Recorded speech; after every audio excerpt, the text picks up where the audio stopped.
তো গেছি এই মহাশয়ের কাণ্ডটা তো আপনারা দেখতেই পেলেন, গেছিল পাশের বাড়িতে ঝগড়া শোনার জন্য, আর তার সাথে কামড়া হইল কি।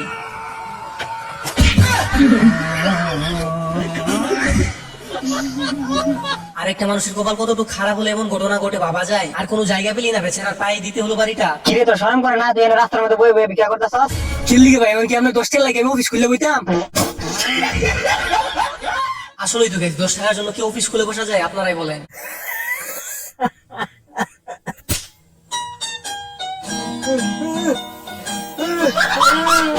আর এই মহাশয় রিল দেখতে এতটাই ব্যস্ত ছিল যে সে কোথায় আছে সেটাই ভুলে গেছে।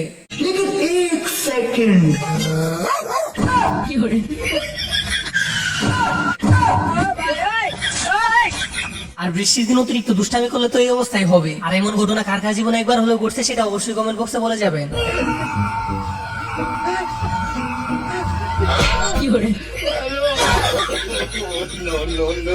আর এই বেচারা কি বয়টাই পেয়ে গেছিল, ভাবছিল আজকে হয়তো তার খেল শেষ। আর সবার শেষে দেখতে পাই সে গেছে খেতে কাজ করার জন্য। এটা কোনো কথা? ভাত খাও, ডাল আছে, চিকেন আছে, জানি আমি অন্য ভিতরে আনছি। আর এটা তেমন কিছু না খাইছে, এটা হচ্ছে বন্ধু বিয়ে করার পর বন্ধুর ভবিষ্যৎ।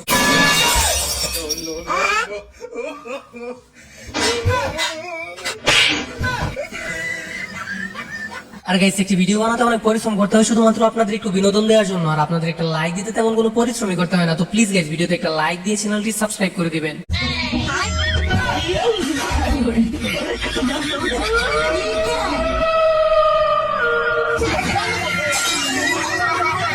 আর এই বেচারা কি বয়টাই না দেখালো, বেচারা তো ভূত ভেবে শেষ পর্যন্ত কি দৌড়টাই না দিল।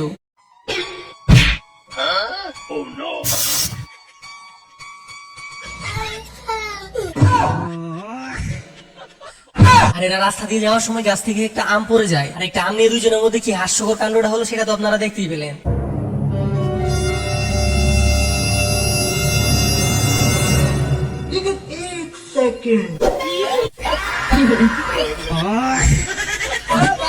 আর এই ডাক্তারের সাথে এরকম একটা কাণ্ড হয়ে যাবে সেটা দেখার জন্য আমি মোটেও প্রস্তুত ছিলাম না। বেচারা ছাগলকে ইঞ্জেকশন দিতে গিয়ে শেষ পর্যন্ত সেটা সে নিজের শরীরেই মেরে দিল। বৃষ্টির দিনে খাই যাবে চলে। আর এই মহাশয় কামটা করলো কি, আসলে সব জিনিস নিয়ে ফাইজলামি চলে, কিন্তু বৃষ্টির দিন ছাতা নিয়ে ফাইজলামি চলে না। लेकिन ये साला कर क्या रहा है यहाँ पे?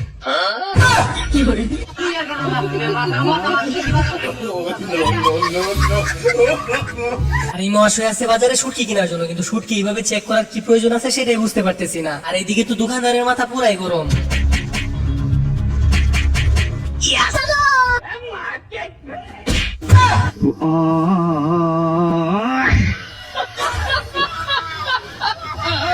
আর এই মহাশয়ের কাণ্ডটা তো আপনারা দেখতে পেলেন, কলা গাছের মধ্যে দুইটা ঘুষি দিয়ে সে বক্সার হয়ে গেছে। আর শেষ পর্যন্ত একটা মানুষের সাথে কামড়া করলো কি।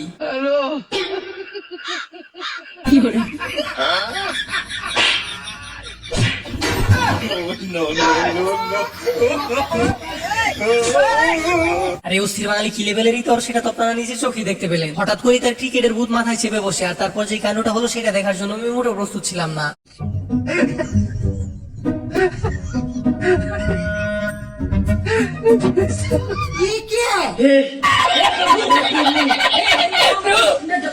আর দেশে যেই পরিমাণ গরম পড়ছে সেই গরমে অস্থির বাঙালির অবস্থাটা তো আপনারা দেখতেই পারতেছেন। একজন কাজ করতেছে আর তার মাথা ঠান্ডা করার জন্য আরো দুইজন অ্যাসিস্ট্যান্ট কাজ করতেছে। এটা কোনো কথা?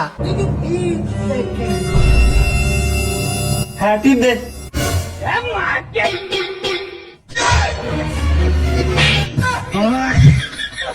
আর অস্থির বাঙালি যে কত বড় মাপের শয়তান সেটা এমন কাণ্ড না দেখলে আপনি বুঝতেই পারতেন না। তাদেরকে বলছে কি আর শেষ পর্যন্ত তারা করলো কি।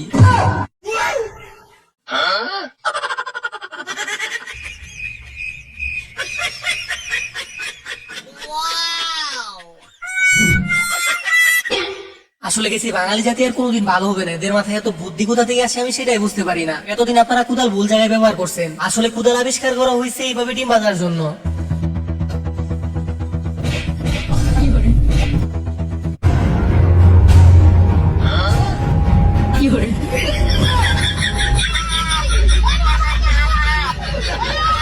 গাইস এর জন্যই বলে সোজা আঙুলে ঘি না উঠলে আঙুলটা একটু বেঁকাতে হয়, আর আঙুল একটু বেঁকালেই কাজটা ঠিকঠাক হয়ে যায়। আর আপনারাও চ্যানেলটি সাবস্ক্রাইব করে দেন, কারণ আমরা 20,000 সাবস্ক্রাইবারের খুব কাছাকাছি আছি। আশা করি আপনারা সেটা পূরণ করে দিবেন।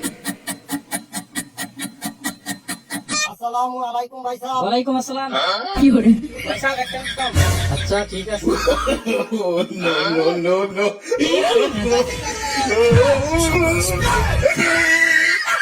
আর এই মহাশয় ভাবতেছিল অন্যদিকে তাকালে সে 500 টাকা নিয়ে নিবে, কিন্তু সে বলেই গেছিল এটা যে ডিজিটাল যুগ, আর সে যে এইভাবে ধরা খেয়ে যাবে সেটার জন্য হয়তো সে মোটেও প্রস্তুত ছিল না।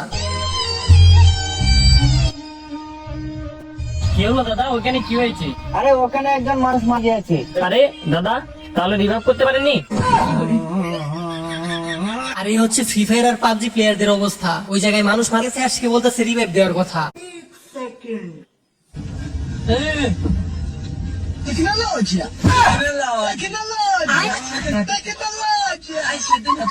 ভাইরে ভাই, এই সুইচটা ওই জায়গার মধ্যে কোন বিজ্ঞানী লাগাইছে সেইটা ভেবেই তো আমার ঘুম হারাম হয়ে যাইতেছে। আর এটা দেখার পর বোঝা যাইতেছে পৃথিবীতে অনেক জ্ঞানী ব্যক্তিরা আছে।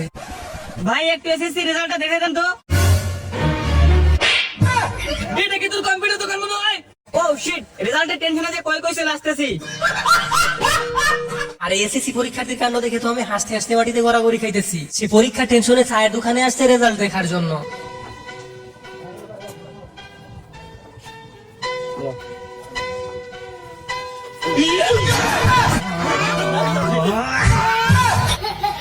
আর এটা আমাদের দেশের কোন জেলা হতে পারে সেটা অবশ্যই কমেন্ট বক্সে বলে যাবেন, যেখানে কোনো কিছু 1 সেকেন্ডের জন্য রাখলে সেটা হাওয়া হয়ে যায়।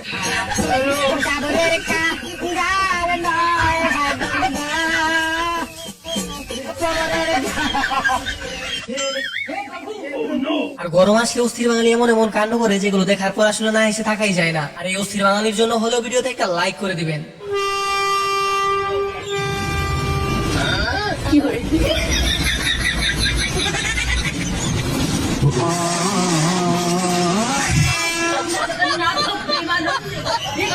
আসলেই গেছে অস্থির বাঙালির জন্য জীবনে আর কত কিছু দেখতে হবে সেটা উপরওয়ালাই ভালো জানে। আর এমন ট্রেন জীবনের প্রথমবার দেখে থাকলে অবশ্যই কমেন্ট বক্সে বলে যাবেন। আর যে এরকম ট্রেন আবিষ্কার করছে তাকে তো ঘুরতে দৌড়ে হলে এনে একটা নোবেল দেওয়া উচিত। আপনারা কি বলেন?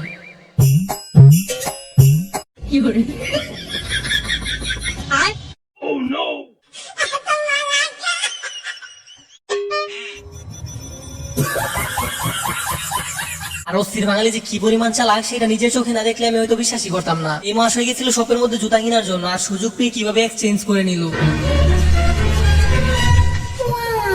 এ দাদা, টাকা পড়ে গেছে। ও দাদা, টাকা পড়ে গেছে। ও দাদা, গাল মেরা গেছে। আর এই মহাশয় চোর হলেও স্বভাব ভালো। টাকাটা পাওয়ার পর কি জুড়ে জুড়ে ডেকে বলতেছে আসলে মানবতা এখনো বেঁচে আছে।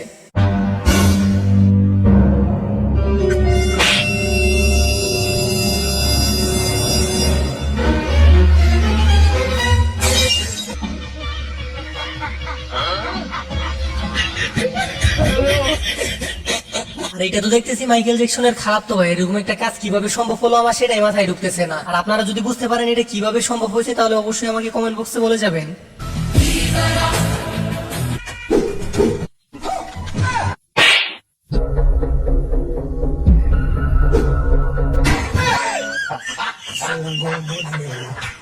তো গাইস, এটা দেখার পর আপনারা কি বুঝতে পারলেন? আসলে সব জায়গায় টেকনিক খাটে না, কিছু কিছু জায়গায় বুদ্ধি ব্যবহার করে কাজ করতে হয়। लेकिन ये साला कर क्या रहा है यहाँ पे?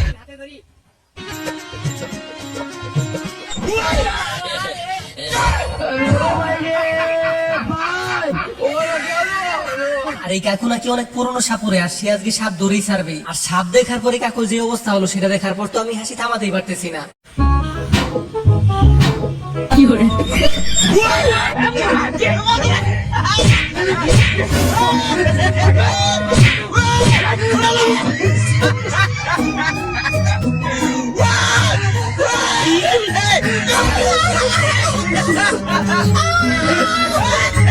আর গাইস, অস্থির বাঙালির সাথে অতিরিক্ত দুষ্টামি করলে কি হতে পারে সেটা হয়তো এই মাসে হারে হারে টের পেয়ে গেছে। আর এরকম দুষ্টামি হয়তো সে আর বাকি জীবনে করতে যাবে না।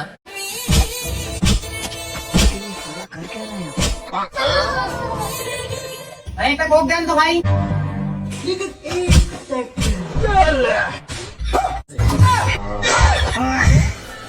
আর এরা অনেক প্রশিক্ষণ নিয়ে এসেছিল যেভাবে হোক দোকান থেকে চকলেটের বয়মটা মেরে দিবে, কিন্তু এত প্রশিক্ষণ করার পরও শেষ পর্যন্ত কোনো কাজই দিল না, আর তারা শেষ পর্যন্ত ধরাই পড়ে গেল। কিরে তোর সামনে বড় ভাই যাচ্ছে, সালাম দিলাম যাচ্ছে না, তোরা দিন দিন বেদ হয়ে যাও, একটা সালাম তো দেওয়ার মাইতে। আসলে বড় ভাই বুঝতে পারিনি আমরা যে এলাকার নেতা, আগে যদি জানতাম আমরা নেতা, আমরা সালাম এক লগে 3টা দিতাম। এত মাফ করে দিলাম, আরেকটা দেওয়ার আগে সালাম বলে দিবি। ये सब क्या देखना पड़ रहा है? ভাই আমি তো বই পেয়ে গেছিলাম গা, এই বয়সে তো বেটা আমি হাফ প্যান্ট কিনতে করতাম, আসলে কি তুই তো তাও হাফ প্যান্ট পরতে, আমি তো হাফ প্যান্ট ছাড়াই করতাম। আর গাইস আজকের এই ভিডিওটি ছিল এই পর্যন্ত। আশা করি যে ভিডিওটি আপনাদের কাছে ভালো লাগছে, আর ভিডিওটি ভালো লাগলে একটা লাইক দিয়ে চ্যানেলটি সাবস্ক্রাইব করতে ভুলবেন না। আর আপনাদের প্রত্যেকের কমেন্টের রিপ্লাই আমি দিয়ে থাকি, তো কে কোন জেলা থেকে ভিডিওটি দেখতেছেন সেটা অবশ্যই কমেন্ট বক্সে বলে যাবেন। আর দেখা হচ্ছে নতুন কোন অস্থির লেভেলের হাস্যকর ভিডিওতে, ততক্ষণ পর্যন্ত ভালো থাকুন, সুস্থ থাকুন।